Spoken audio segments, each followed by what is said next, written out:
So after the long day, guys, I dropped by this again sa lechon. So a lot of activity I have this day. So gigutom ko, guys, and nag-crave ko when I saw it. Lami kay siya, guys. So ako nagduduha. Isod jud ko, guys, mukaon sa ako og lechon. Good for one order again. Disclaimer, I'm not really grabby mukaon ha. As we know, food intake, the more you take, it's really bad to your health. Too much of something is bad enough, right?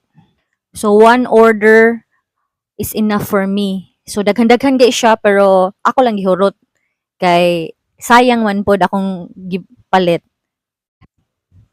Kanina sila atsara, free na siya sa one order ha with uso, duha kay siya free.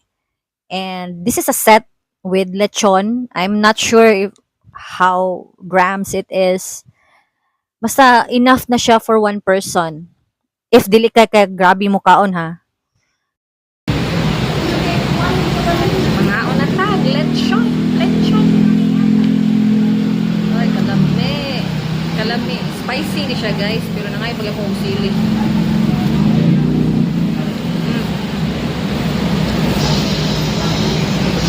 Sarasa. 5 p.m. Early dinner. Dinner naman na nakon, guys.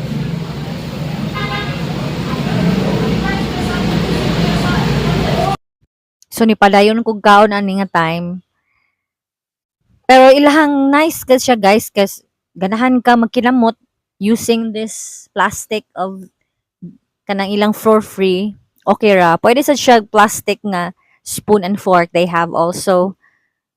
Pero kung lami na kay kaonan, guys, sabi lechon, lami kay kinamot, guys. Pero outside mangunta lisod kaayo mag kuan kay bas. Stinky kaayo, so not good. Not good to be magkinamot. Nya, nagpadayon siya si kaon diri, guys. Oh, actually, I'm the only one customer here. I'm not sure because it's already afternoon and there's no students coming around that place. So it's no class. And the area has many food stall. So kani giganahan ko ni sud kay walay tao. Mostly ganahan man kog wala kayo koy kauban nga gamay ra ba. This is along the road. Makita ra nimo jud siya, guys. This is in Banilad area.